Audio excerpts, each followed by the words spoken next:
অবরোধ, সাধারণ মানুষের ভোগান্তি, সরকারি নির্দেশ না মানা এবং আইন অমান্যের অভিযোগে আরজিকর আন্দোলনের অন্যতম মুখ আশফাকুল্লাহ নাইয়াকে জিজ্ঞাসাবাদ করল পুলিশ।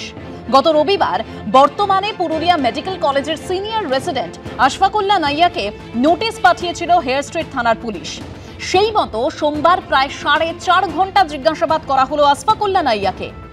9 অগস্ট আরজিকর মেডিকেল কলেজের সেমিনার রুম থেকে উদ্ধার হয় তরুণী চিকিৎসকের মৃতদেহ। এর প্রতিবাদে শুরু হয় আন্দোলন। সেই আন্দোলনেরই শরিক হয়েছিলেন চিকিৎসক আশফাকুল্লাহ নাইয়া। তার বিরুদ্ধে 9টি আলাদা আলাদা মামলা হয়েছে। তারই একটি মামলায় সোমবার জিজ্ঞাসাবাদ করা হলো আশফাকুল্লাহ নাইয়াকে। থানায় হাজিরা দিতে এসেছিলেন আশফাকুল্লাহ নাইয়া। তাকে তলব করা হয়েছিল 1 বছরের পুরনো একটি মামলায় জিজ্ঞাসাবাদের জন্য। হেনস্থা যদি 100 বার 1000 বার আমাদেরকে ডাকে আমরা আসবো এবং আইনের মাধ্যমেই তাদেরকে প্রশ্নের উত্তর দেব। কিন্তু আমাদের প্রশ্ন থেকে যাবে যে রাজ্যের আইন কিন্তু সাধারণ মানুষ আর নেতা মন্ত্রীর জন্য আলাদা নয়। যখন নিজে মন্ত্রী হিসেবেও একজন পুলিশ কমিশনারকে সিবিআই থেকে বাঁচানোর জন্য রাস্তা জ্যাম করেছিলেন, তাহলে তাকে হেয়ার স্ট্রিট পুলিশ স্টেশন কবার ডেকেছে? আন্দোলনকারী চিকিৎসকদের হেনস্থার অভিযোগ তুলে হেয়ার স্ট্রিট থানার বাইরে সরব হয় অভয়া মঞ্চ। 11 মাস পর ডাকার প্রয়োজন পড়ছে কেন?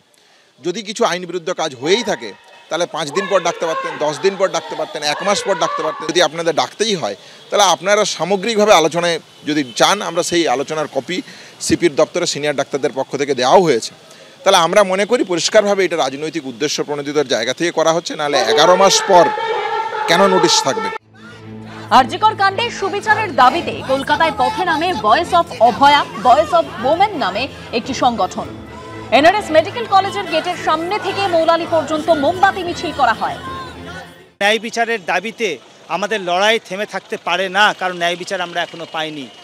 নাম্বার 2 হচ্ছে এখনো পরপর মেয়েদের উপর যেভাবে অত্যাচার চলছে তার বিরুদ্ধে পিন পয়েন্ট করে সিঙ্গেল পয়েন্ট এজেন্ডা করে আমাদের কিন্তু লড়াই চালিয়ে যেতে হবে। আমাদের ঘরের কোনো মা বোন মেয়ে আজকে নিরাপদ নয়। দ্বিতীয়ত, আজকে কলেজে কলেজে যে থ্রেট কালচার চলছে সেগুলো এখনো বন্ধ হয়নি। কিসের দিবস? অভয়ার প্রতি আমাদের তার প্রতি আমাদের পূর্ণ যে শ্রদ্ধা সম্মান থাকা উচিত আছে, তার পরিবারের প্রতি আছে। কিন্তু তাকে নিয়ে এই ধরনের রাজনীতি করা কারা করছে? অভয়ার বাবা, যার বিরুদ্ধে আমি মানহানির মামলা করেছি, 11 তারিখ শুনানি আছে, কোর্টের একটি চিঠি পেয়েছি বা উনিও পেয়েছেন। ওনার যদি আমার বিরুদ্ধে তথ্য প্রমাণ দেওয়ার থাকে, উনি যদি সত্য কথা বলে থাকেন, তাহলে নিজে সশরীরে কোর্টে এসে আমার বিরুদ্ধে প্রমাণ দিন। সিথি মোড়েও প্রতিবাদ সভার আয়োজন করে উত্তর কলকাতা ঝাঁসি রানী ব্রিগেড নামে একটি সংগঠন। সন্দীপ সরকার, সমীরণ পাল ও সত্যজিৎ বৈদ্যর রিপোর্ট, এবিপি আনন্দ।